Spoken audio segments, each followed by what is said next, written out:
when I went to prison, my mother was my age now. She's in her 80s now. When I went to prison, my mother was the age that I am now. She's about 53, 54. I'm 54 now. My mother was around that age when I went in.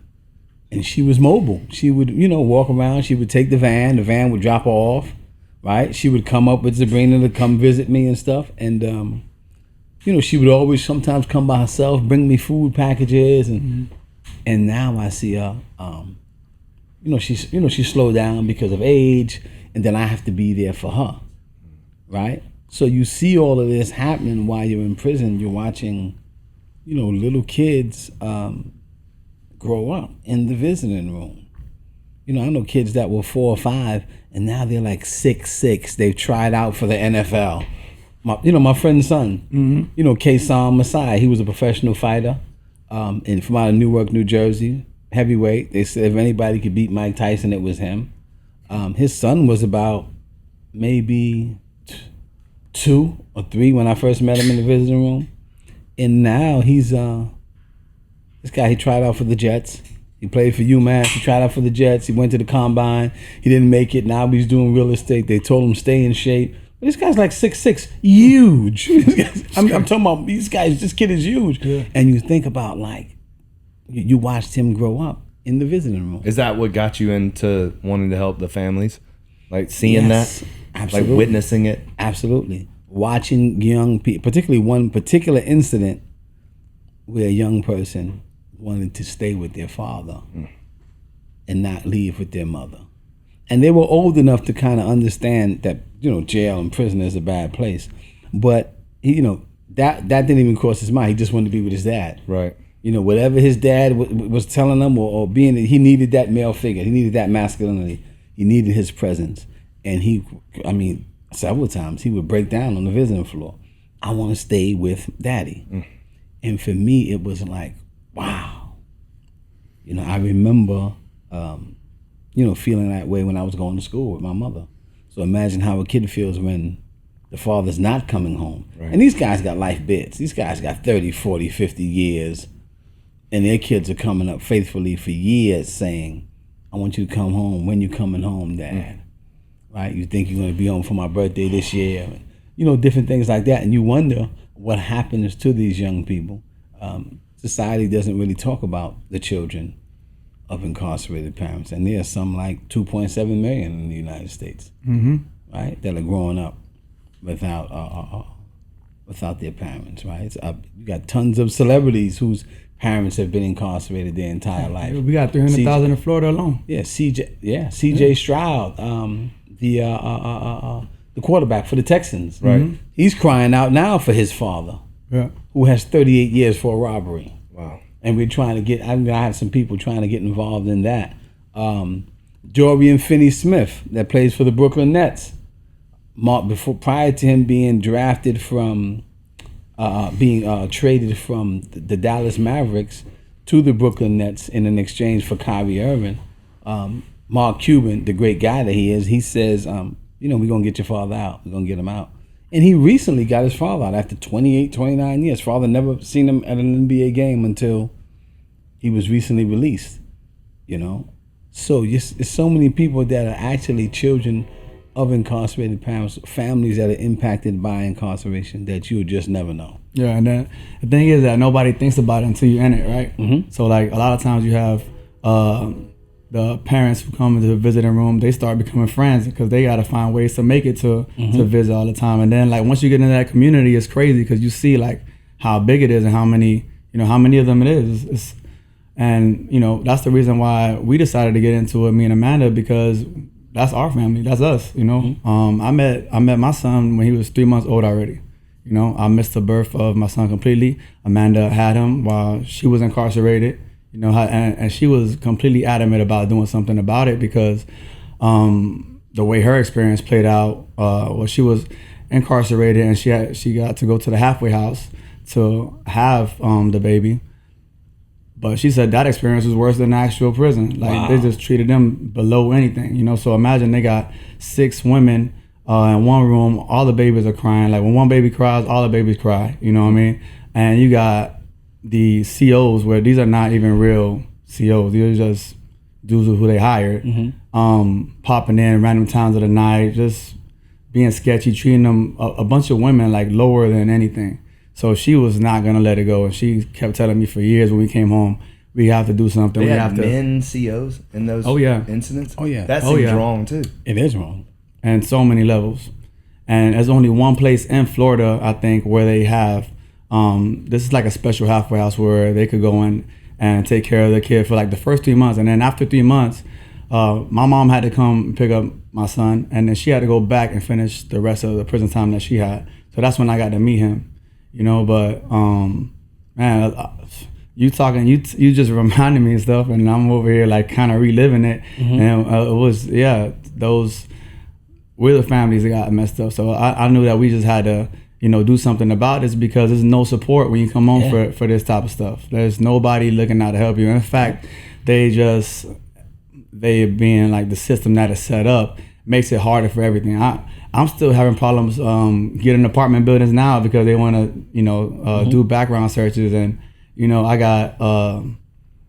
got so many other things going on to worry about if I can move into this house. I'm already going to pay $5,000 a rent or something like that here in Miami. So it's just crazy to think that they have all these barriers that are set up to make it even harder for the person that is already getting paid less than the average person will be getting paid.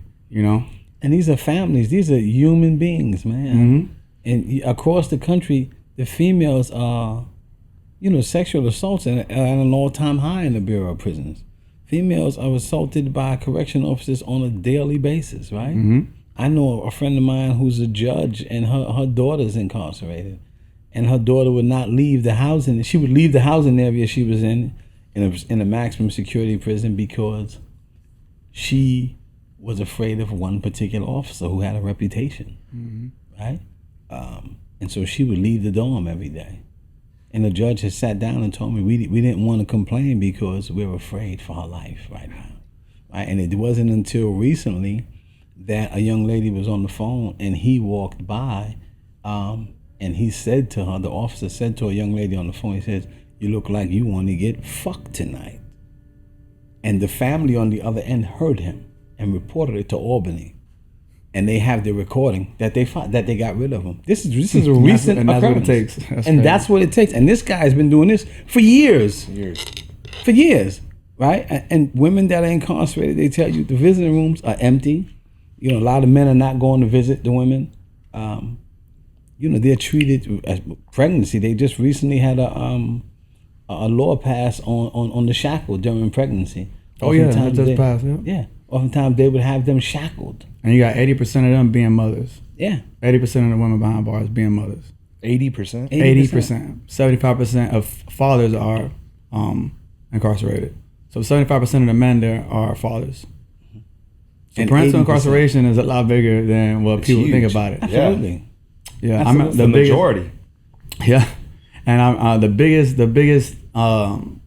line I've heard was actually when I went to go to Bruce's birthday party in New York, and was it Dan Slepian? Dan Slepian. Yes. And I talked to him, and he's very passionate about his work. Letters from Sing Sing, right? And I'm asking him, like, what draws you to this guy? I know obviously why I'm here. I know why Bruce is here. But like, what draws you towards this cause? And he told me, if I was one of the first journalists about the Holocaust, I would have to tell that story, and I would have to let everyone know. That's the way I feel about this, because people don't realize how big this is. But he compared mass incarceration and parental incarceration to the Holocaust. So that's how serious it is, that it's something that's being slept on, that the people don't know about it until it hits. Yeah. And Kanye talked about that with the Planned Parenthood too.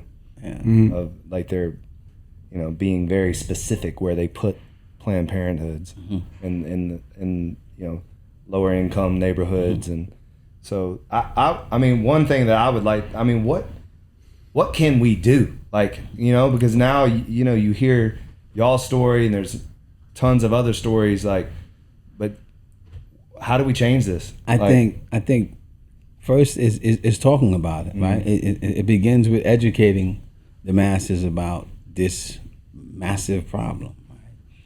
Dan Slepian that he mentioned is one of the first guys to sit down with me while I was in prison and say, I have to find a way to help you and tell your story.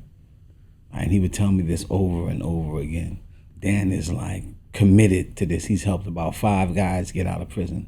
So I mean, just being committed, helping organizations like 300 Letters, getting involved, right? Sometimes it's not a donation. Sometimes it's a donation of your time and your awareness and your voice and being vocal about it. Because the reality is this. That shit never leaves you. Them 2-3 years he did, that shit don't never leave him. Them 29 years I did, that shit never leaves me. It'll take a conversation like this that'll bring me right back there. And to understand and to relive the challenges that I had to live. Right? That shit is taught. I was in all maximum security prisons in New York State. From the ones on the edge of Canada, where my mother had to travel 9 hours. They had to leave. You know, in New York State, you leave the night before to go visit your loved one in the morning. Right? And then when you get there, you got to wait for a count to clear for them to come down. Right? And they treat your family like shit. And then you're drinking water that's the color of this couch. Right? Where half the penitentiary got H. pylori. Because the water that they've been drinking in all these prisons have been exposed to animal feces.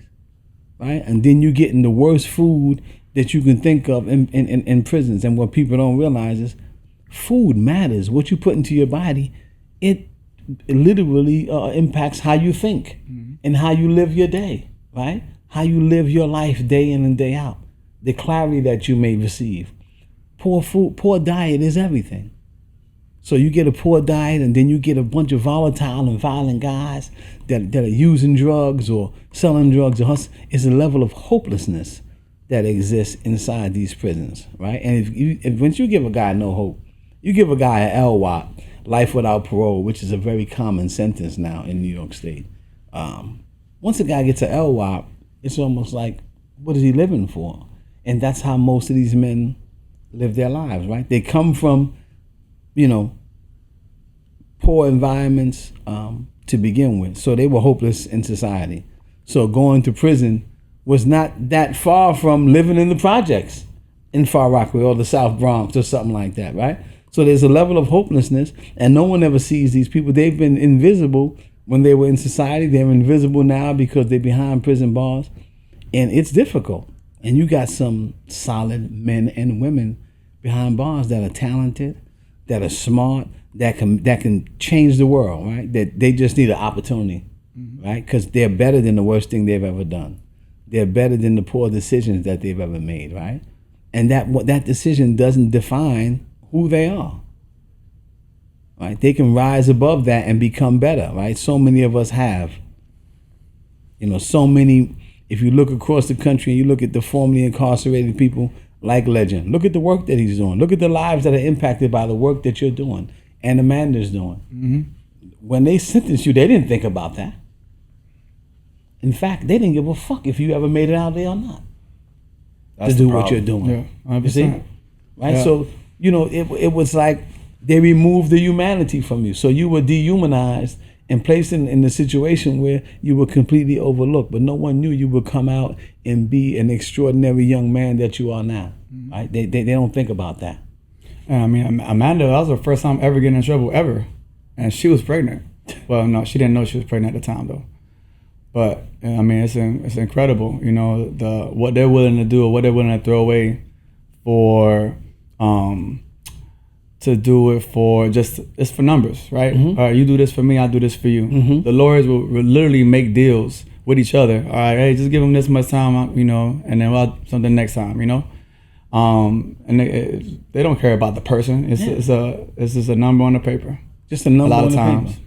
And if you invest in people, you'll see so much of a difference, right? That money you spent in incarcerating people, if you invested in them getting an education or being exposed to the arts or something other than, because everyone's not going to go to college, right? You expose them to some other interest that they may have. It makes a difference, right? It makes a difference investing in people. And, that's what we can all do, is to invest in people as opposed to investing in, incarcerating or throwing them away, and try to see the good, even in the midst of what someone has done that was bad, right? Because if we don't protect the humanity of what society deems to be outcasts, then it chips away at our own humanity. Because the reality is, we the one thing we do share is we all essentially want the same things in life: health, a healthy family. We all want to be safe. I don't want to come home to a community that's a shootout every day, right? So I'm a part of public safety because I want the same thing. We all want the same things, right? So, Yeah. I'm sorry. So when we really look at people and think about that, I think it would do us some good as a community to say, well, let's think it through and see how we can invest in this person. Let's see where they went wrong, right? Because people they don't just wake up one day and say, well, I'm going to rob a store. Poverty is the mother of crime, and poverty is violence. Poverty is violence, man. You wake up and you don't know where your next meal is coming from. You don't know how you're going to sleep, and you're consuming nothing but sugar and junk. Then your attitude and your mindset and your response to the world is going to be junk, because the world essentially threw you away. And we can't afford to throw each other away, because we all are part of the human experience, right? And we've all done some things that, that we're probably not proud of, right? We've all done something in our past. Yeah, I mean, a lot of the crimes that people are locked up for come from a sense of survival. People doing things for what they feel like they had to do. That was my situation. I started selling drugs at 15. For what reason? I was playing ball. 14. I got tired of my mom being broke. I got tired of not having lunch money for school. So yeah, I started selling weed. And what happens over time? Just things get bigger and bigger, and you think you have a handle on things, they get out of hand, and here we go. Jail sentence. And it's the same story for a lot of people. My mom was a single mom, raising 3 kids. I don't know how she did it. We moved every year, not because we like to, because we got evicted out of this house. She managed to get into this place. This place is cheaper. Oh, we just made it to not Section 8, but to HUD housing. Mm-hmm. Okay, now that's based off your income. Okay, maybe we could stay here for a little while. Like, that's what it was for me. I've been all over around Miami. I know so many people. I done brought so many people to this gym because I know so many people from different neighborhoods. They talked to me about my high school. I went to Miami High. I went to Coral Gables. And then they said, where you graduated from? And I just remembered that I graduated from a secondary school because it's just so much fighting from, and just being in the midst of stuff, always in survival mode, always in defense, and that's where a lot of this stuff stems from. My younger brother, he didn't have to have none of those problems. I made sure he didn't have none of those problems. He actually got to chase his dreams in football and go live abroad and go do it, whatever he wanted to do. And that's what I'm gonna have for my kids. Like, they're gonna have that, And that's why I say, like, this is easy. Waking up 4 a.m, coming over here, training people and fulfilling their lives, and this is easy. I get the chance to do this. This is nothing, So, man, I don't know. It's just like, that's one thing that incarceration did teach me, was a gratitude for life. Just being able to do the things that I do, because I remember it was a time when I was just praying to feel rain on my skin, So, bro, yeah, we got so much to look forward in, and I feel like the narrative is finally changing now because of the problem actually coming to where it is right now. Like, now it's not only affecting the people that they targeted, it's starting to pour over into other areas. So it's not only, those people are over there, like, that's sad and unfortunate what happened to them, but that won't affect us. This is actually starting to affect everyone. Absolutely. So now that's why you start hearing more about all of these programs and the funding that's coming for these programs and stuff like that. I think when we started 300 Letters was the first time we started hearing about, a lot of incarceration organizations getting the support they need, And I'm just happy to be an impact on that, because we started talking about it from a family perspective. And about how caregivers are affected, and the kids. And my mom, she had to take care of an extra kid at that time, and she was already 50. So and didn't have the finances for it, by the way. So now people are starting to look at the bigger picture and how they could help. And so now I'm just happy to be a part of that. And now people are starting to talk about that as well. Now people are talking about how the family is involved and how we can help the family and stuff. So it's a huge problem, and I always try to see like where I could fit in, because this is obviously something that's been going on for a long time.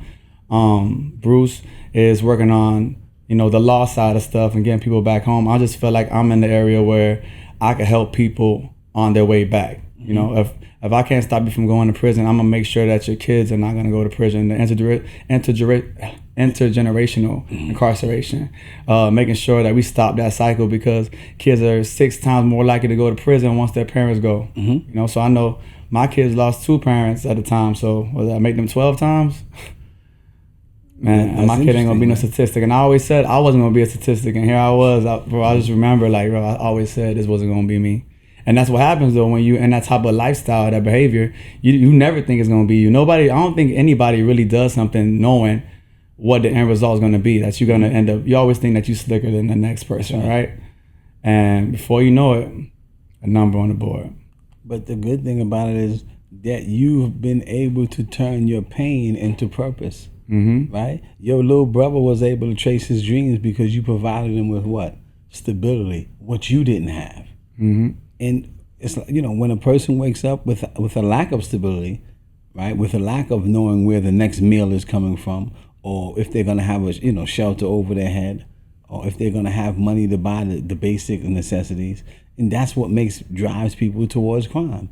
And we call them crime generative factors that exist in poor communities, right?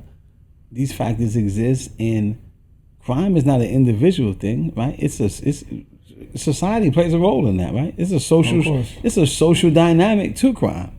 You know, no one's born with a criminal gene, right? Your social conditions contribute oftentimes to the choices that people make.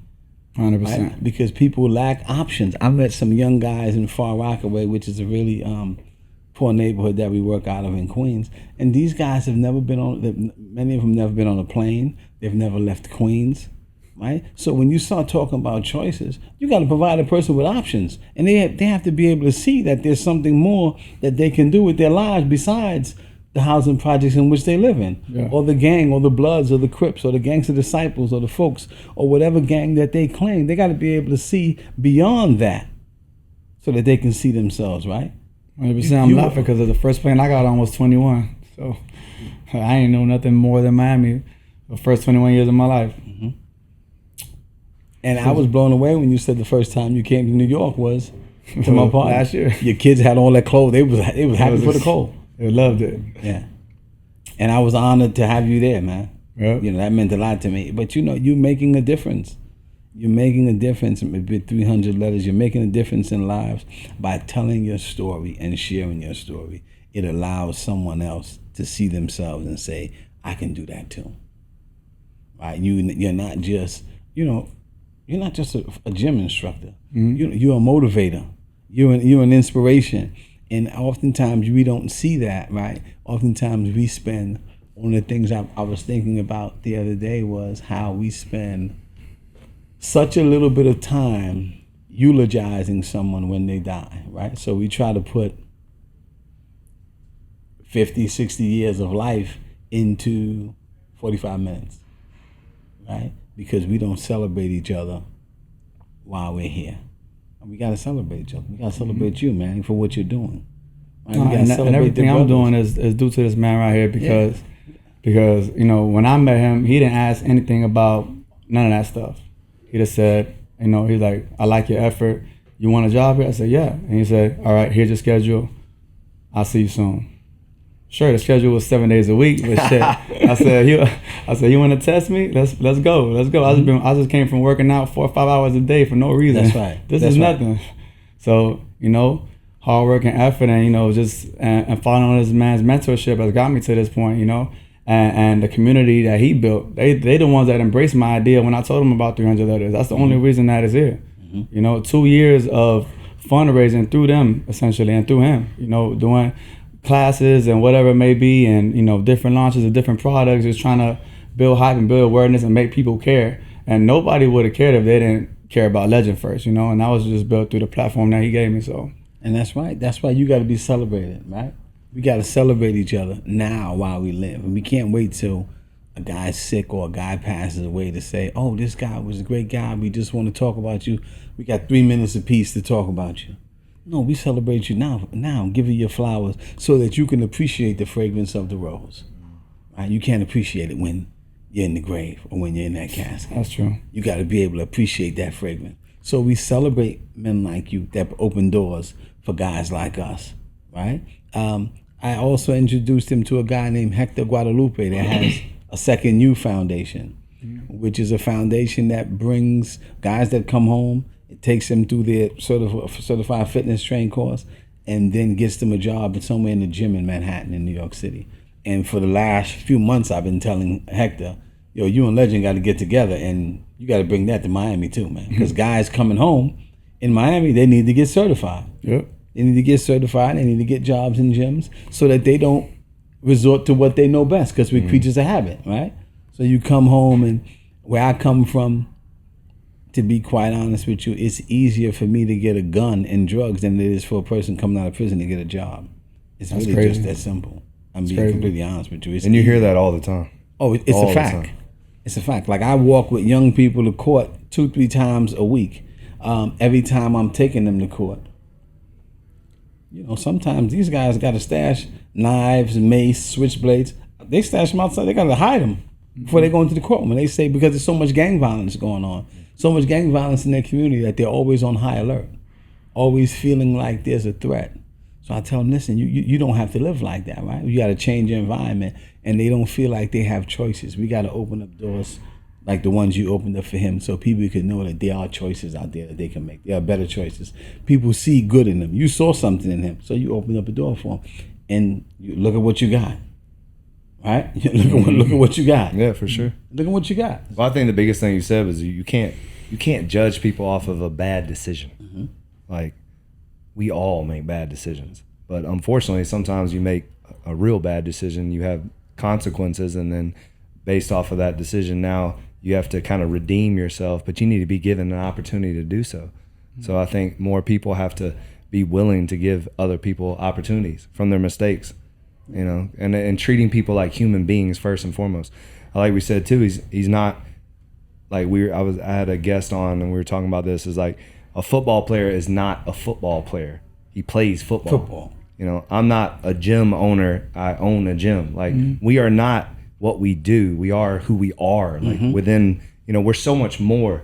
Like there's so much more that Legend is to everyone that he comes in contact with. But we have to start treating each other like that. That's right. So, you know, we're all human beings with lots of gifts, and we have the ability to become something completely different than we were the day before. That's right. Because you never know what you read or what you watch or what you listen to that can actually make you a better person. And you can actually apply that to your life instantly. You know, like we will walk away from this being able to apply something we learned today and apply it. And hopefully that influences the next man. And then, and then you create that cycle where we're all influencing each other in a positive way. We have the capacity to change, right? We have the capacity to thrive. I always use the parable of the dandelion, right? Which is a flower that's able to thrive in any environment, right? I saw that in the documentary. Yeah, is that out yet? No. Okay. You still working on it? Yes. It's able to thrive and grow despite where it is. So prison doesn't define who you are, nor who you can become. Yep. Right? So if you just, if you just condition your mind, and if you just have people that tell you this, sometimes you got to speak life into someone that has never been spoken to in such a way. Right? Some young people have been told that they ain't shit. Their mama been on drugs, their father's not there, and they say, "Oh, you just like your daddy," and they internalize that shit. Sometimes they need a Legend or a Manning to say, "Listen, you're more than that. I don't care what nobody else has ever told you, but I see and I know that you're greater than your circumstance." Right? And I'm gonna help you get there. Where are you trying to go, right? How can I support you in getting to where you want to go? Right? Sometimes we gotta be willing to pour into each other, because whether it's young, middle age or old, we all have something to learn from one another. So we gotta pour into each other, and we gotta celebrate each other. You opened up employment, you changed his life. You ain't just give him a job, you changed his life. And people need to understand that. And people need to see that, right? And other employers need to be able to say, I want to follow the model that Manning has. What is it that what you giving up over there, man, where guys is, coming in, they working, coming in 4 a.m, running groups and running a nonprofit organization and impacting lives and speaking about and telling his story that's changing lives. What are you doing over there, Manning? Let us know how we can get on board and do the same thing. Because if you have a group of entrepreneurs who are willing to say, well, we're looking for, a part of your resume, we want somebody that's formerly incarcerated. We want a woman, a man that's formerly incarcerated, that's willing to do the work. Because the reality is this, I don't think you're gonna get better employees than somebody that's been in prison, because we know what it's like to be at the bottom. 100%. It's like all the time. It's like to be at the bottom. Right? It's like you said, you've been working out in the yard. I worked out in the snow this high. Yeah. For free. Lifting what they call pig iron. We lifting pig iron in snow this high in Clinton down tomorrow. Right? Where racism is at an all-time high. You got the Aryan Brotherhoods over here in Clinton. They got their court. Their court is the only court that's painted white. Every other weight court, we call them courts, right? Where everybody has like a weight shack, right? And you have your dumbbells inside a big bucket. So you may have the Aryans over there. You may have the MS-13s over there. You may have the blacks in the middle from all the boroughs with the Bloods and the Crips, and they got their weight shacks, right? So it's all divided. In a lot, it's and people forget that, like, when you go to prison, you kind of remember or realize how this stuff is still real, very real. They ask you, that's like one of the first questions they ask you when you go there. All right, so where you from? Yeah, I'm mixed. So they're like, I'm Cuban and black. They be like, nah, but where you from? Like, you gonna be with the Cubans or you gonna be with the black people? I did my best way to be mediated. Yeah, but the Cubans is the one who came to me and was like, here you go your pajamas, here you go, whatever, some food for a week till you get straight, Yeah. That's crazy though. That still goes on. Yeah, you come out of these really hostile and violent environments where, not for nothing, unfortunately, I watched several guys lose their life, right?